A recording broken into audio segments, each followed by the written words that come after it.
বালিগঞ্জের পণ্ডিতিয়া রোডে চক্রবর্তী পরিবার। বাড়ি দেখেই বোঝা যায় বনেদিয়ানা। সাবেকি বাড়িতে বনেদি পুজো চক্রবর্তী পরিবারের এক বিশেষ গুরুত্বের। এই পুজো শুরু হয়েছিল আজ থেকে প্রায় 100 বর্ষ আগে। গুরুর দানে শুরু হওয়া এই পুজো অতীতের জৌলুস হারিয়েছে, তবে এখনো যথেষ্ট আড়ম্বরপূর্ণ। পুজোটা তো একটা স্বপ্ন, একটা আশীর্বাদ। প্রত্যেক বছরের মতো এবছর হচ্ছে।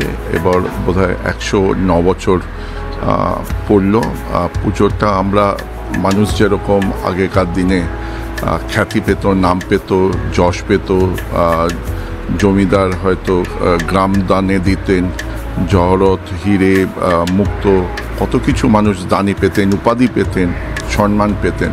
আমাদের এতটা সৌভাগ্য আমাদের বাড়ির বা পরিবারে যে আমাদের আশ্রম থেকে আমার গুরুদেব তারাপ্রণব ব্রহ্মচারী উনি দানে পুজো দিয়েছেন। তাই জন্যে এইটা আমাদের বড় পরম প্রাপ্তি, আমার মাকে দিয়েছিলেন। এভাবে গুরুর দানেই শুরু হয়েছে চক্রবর্তী পরিবারের দুর্গাপুজো। স্বাভাবিকভাবেই পুজো ঘিরে সারা বাড়ি জুড়েই এক অন্য রকমের উন্মাদনা। চক্রবর্তী বাড়িতে 3 নারায়ণ দিয়ে পুজো করা হয়ে থাকে। দুর্গাপুজো সংক্রান্ত সমস্ত নিয়মকানুন মানা হয় একান্ত নিষ্ঠা ভরে। কোনো আতিশয্য বা জাঁকজমক নয়।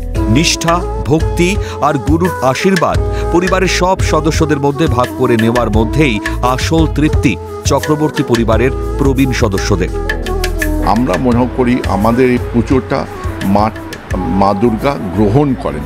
গ্রহণ করার মধ্যে দিয়ে সেটাই আমাদের বড় প্রাপ্তি যে প্রত্যেকটা নিষ্ঠার সাথে 3টে নারায়ণের পুজো হয়, 3টে ব্রাহ্মণ মিলে পুজো করে।